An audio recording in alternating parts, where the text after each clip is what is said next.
Hello everyone, welcome back to the channel. तो day 55 पर आ गए। हमने कॉम्प्रिहेंशन स्टार्ट कर दिए थे जेई एडवांस की इस 100 डेज की सीरीज में, और आज भी हम कुछ कैलकुलस के बहुत अच्छे कॉम्प्रिहेंशन स्टार्ट करने वाले हैं।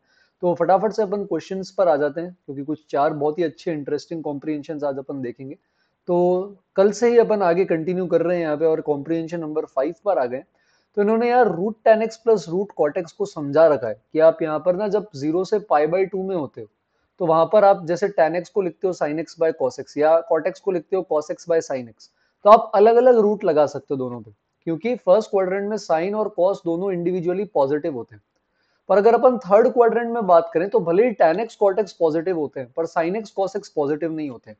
तो ये जो आपका रूट का sin x by cos x होगा, तो आप इसको root sin x by root cos x नहीं लिख सकते, क्योंकि अलग अलग रूट करने पर दोनों अलग अलग नेगेटिव हो जाएंगे, है ना। sin x भी नेगेटिव, cos x भी नेगेटिव।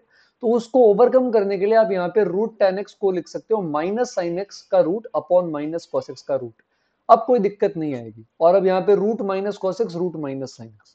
तो ये दो तरीके अगर अपन अलग से किसी इंटरवल में, जहां हमें पता है हम किस इंटरवल में, और वहां पर अपन इंटीग्रेशन करना चाहें तो ऐसा लिख सकते हैं। पर जो फर्स्ट क्वेश्चन इनका है 307 वाला, इसके अंदर तो दोनों क्वाड्रेंट्स का यूनियन है। तो अब आप कहीं पर भी हो सकते हो, आपको पता नहीं आप कहाँ होगे।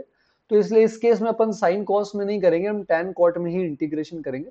तो आप कॉट एक्स को यहाँ पर क्या लिख सकते हो, सबसे पहले 1/tan x। ये अलाउड है क्योंकि इनमें tan x तो पॉजिटिव ही होता है। एलसीएम ले लेंगे तो इंटीग्रेशन में आपके पास आ जाएगा tan x प्लस 1, और अपॉन में आ जाएगा आपके पास रूट tan x। अब यहाँ पर अपन को ये करना है सब्सटीट्यूशन, जो मैं ध्यान रखना है वो ये है कि अपन tan x को यहाँ पे सब्सटीट्यूट कर सकते हैं टी स्क्वायर से। तो अगर अपन यहाँ tan x को टी स्क्वायर से सब्सटीट्यूट कर देंगे तो ऊपर आ जाएगा हमारे पास 1 प्लस टी स्क्वायर, और नीचे जो आएगा अपने पास रूट ऑफ tan x, है ना। tan x का स्क्वायर रूट आ रहा है नीचे, तो ये हो जाएगा टी। अच्छा, sec square x D x जो होगा, ये अपने पास 2t dt के बराबर होगा। sec स्क्वायर एक्स को आप 1 प्लस tan स्क्वायर एक्स लिख सकते हो, तो ऊपर 2t dt है, नीचे 1 प्लस tan स्क्वायर एक्स आ जाएगा, यानी कि tan x का भी स्क्वायर, यानी t की पावर 4।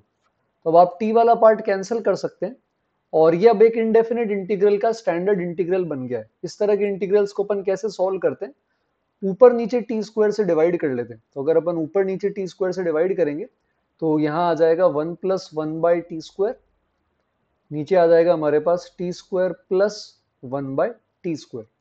अब यहाँ पर हम क्या करेंगे, इसके केस के अंदर हम t माइनस 1/t इसको ले लेंगे u के बराबर। तो ऊपर ये जो 1 प्लस 1/t स्क्वायर dt है, ये बन जाएगा du, और दोनों तरफ स्क्वायर करके अगर 2 ट्रांसपोज कर देंगे तो नीचे आ जाएगा u स्क्वायर प्लस 2।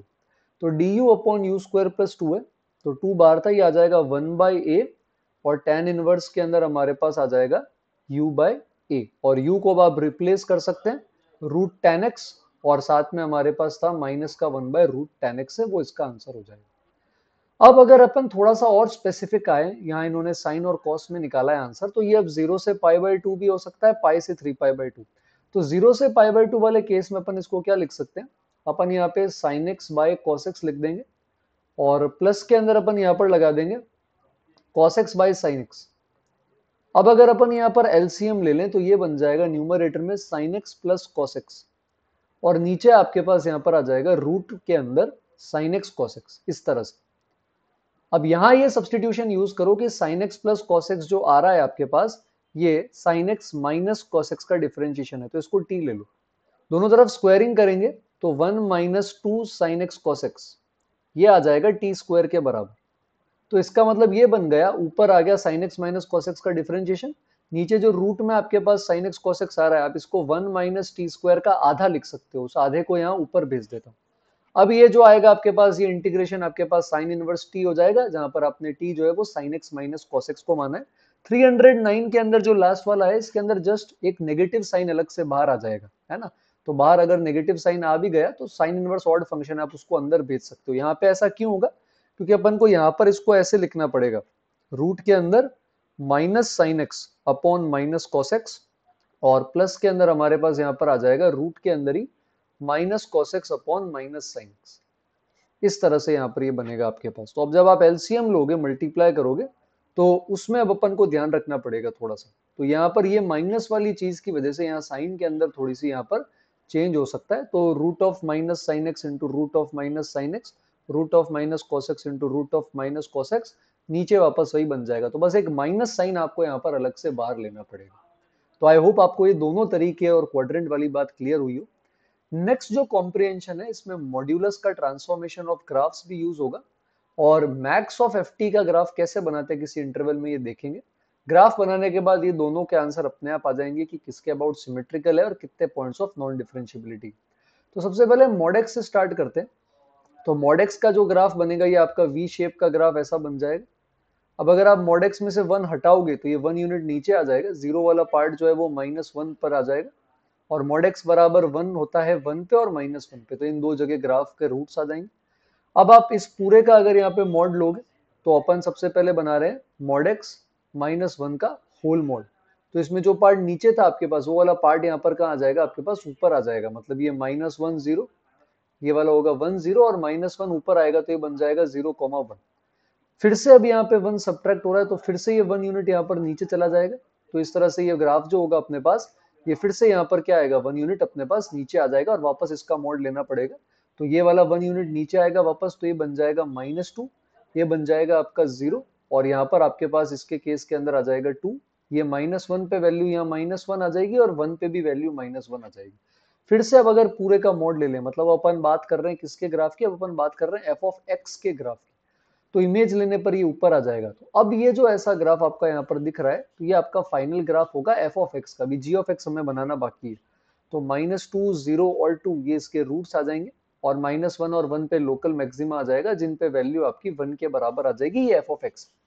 अब जी एक्स समझने की कोशिश करो। जी एक्स क्या करता है, एफ ऑफ टी की मैक्सिमम वैल्यू लेता है अगर टी जो है वो एक्स और एक्स प्लस 1 के बीच में।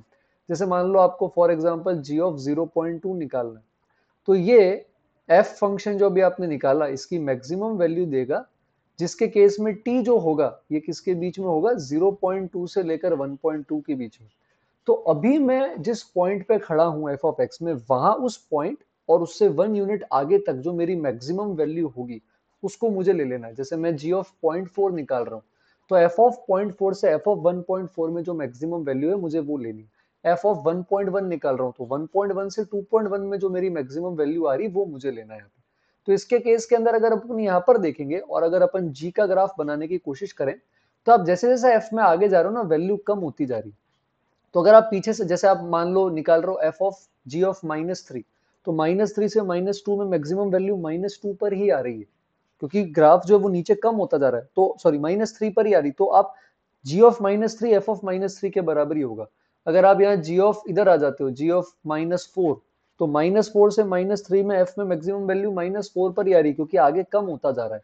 तो जब अपन इसका ग्राफ बनाने की मान लो कोशिश करते हैं, तो इस पॉइंट तक जब तक आप ऐसे नीचे आते जा रहे हैं, तो यहाँ पर भी जो ग्राफ होगा वो सेम आता जाएगा, है ना।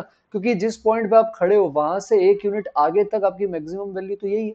इधर भी आप आओगे तो यहाँ से यहाँ तक आपकी मैक्सिमम वैल्यू ऊपर ही आ रही। इधर से थोड़ा सा गेम चेंज होगा, क्योंकि अब जब आप यहाँ लोगे, मान लो ये माइनस का 2.5 है, तो स्लोप 1 है, तो -2.5 से -1.5 में ग्राफ नीचे जाके ऊपर आ रहा है।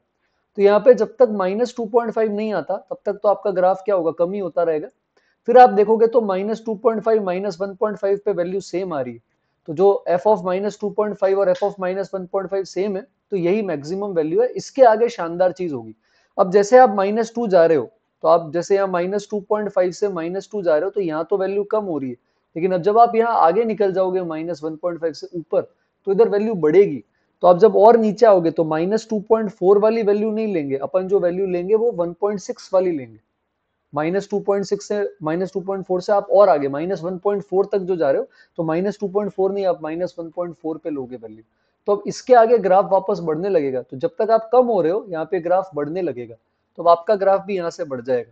और -2 पे जब तक आप पहुंचोगे, तो -2 से -1 में सबसे बड़ी वैल्यू -1 पर ही आ रही है। तो इस पॉइंट से आपका ग्राफ जो है वो यही वाला ग्राफ इधर कॉपी हो जाएगा इस तरह से, जब तक आप पहुंच गए -2 पे। अब इसके आगे क्या हो रहा है यहाँ पर, अगर अब आप देखोगे तो इस वाले केस के अंदर वापस जो वैल्यू क्या हो रही है, यहाँ से कम हो रही है। तो अब जब आप -2 से आगे निकलोगे, तो आप तो -2 से, ये वाला ग्राफ है, तो आप तो -2 से यहाँ पर जा रहे हो, लेकिन इधर से वैल्यू कम आ रही है।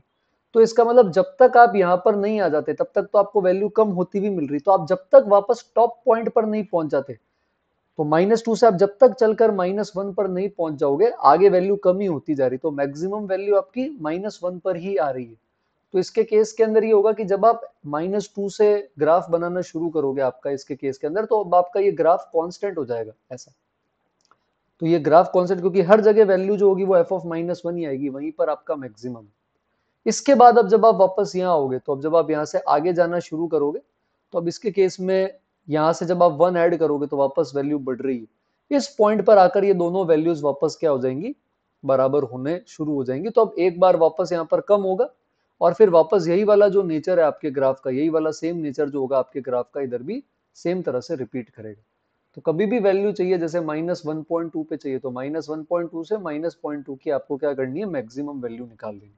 तो ये अपने ग्राफ का यहाँ पर नेचर रहने वाला है। तो 0.5 के जैसा लेफ्ट में वैसा ही राइट में होगा, और नंबर ऑफ पॉइंट्स और नॉन डिफरेंशिएबिलिटी आ जाएंगे 1 2 3 4 5 6 और 7। तो थोड़ा सा सोचेंगे, अच्छा सवाल है, एडवांस में आ सकता है। नेक्स्ट थर्ड कॉम्प्रिहेंशन पर आते हैं। तो इसके अंदर एफ एक्स बराबर जी एक्स के रूट्स निकाले गए हैं, और एफ एक्स का जो ग्राफ होगा साइन पाई एक्स की पावर 4 का ग्राफ है।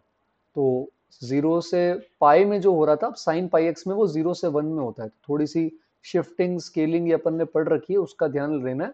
और पावर 4 है, तो इसका जो ग्राफ बनेगा ये पॉजिटिव में ही बनेगा, तो स्मूथ है, तो इस तरह से जाएगा, है ना। और ये इस तरह से आपका ग्राफ ये बना रहे हैं अपन, किसका ग्राफ, साइन पाई एक्स की पावर 4 का ग्राफ है ये, इस तरह से। और मैक्सिमम वैल्यू ये हाफ, 3/2 इन सब पे ले रहा है। ये वाली वैल्यू किसके बराबर है, 1 के बराबर। अब ln x का जो ग्राफ बनता है आपको पता है, उसकी वैल्यू 1 पे होती है, 0 के बराबर। तो ये 1 पे 0 हो जाएगा। और ln x की वैल्यू 1 कब क्रॉस करती है, e पे, e होता है यहाँ 2.7।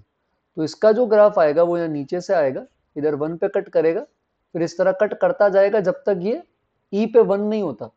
ई पर ही ऐसे क्रॉस करके यहाँ ऊपर निकल जाएगा। तो अगर मैं इसको आपको डायग्राम में दिखाऊं, तो आप यहाँ देख सकते हो। तो इसके केस के अंदर आप देख सकते हो टोटल 1 2 3 4 5 पॉइंट्स पे कट करेगा, फिर 2.7 पे एक बार जब 1 बन गया तो फिर आगे क्रॉस नहीं कर पाएगा। तो टोटल आपके पास यहाँ 1 2 3 4 और 5 रूट्स आ जाएंगे ऐसे। ई पर थोड़ा सा ये आगे जाएगा, ई पे वैल्यू 1 आ जाएगी। तो इन रूट्स को अपन x0, x1, x2, x3 और x4 बोल सकते हैं, असेंडिंग ऑर्डर में रूट्स हैं। तो n+1 आपका 4 आ जाएगा, तो n की वैल्यू 3 है। अब एरिया अंडर द कर्व में बड़ा बड़ा फंक्शन ऊपर, छोटा नीचे होना चाहिए, ये अपन पढ़ते हैं।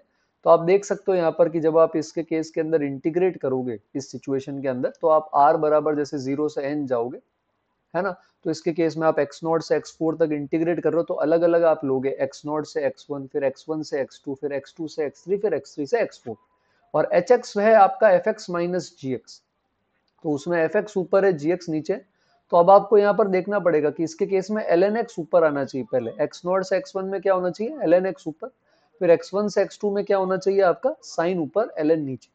तो स्टार्टिंग में ln ऊपर, फिर साइन नीचे, फिर वापस आपका क्या आएगा, साइन ऊपर ln नीचे, फिर ln ऊपर साइन नीचे, साइन ऊपर ln नीचे। इस तरह से आपका एंड तक ये चलता जाएगा।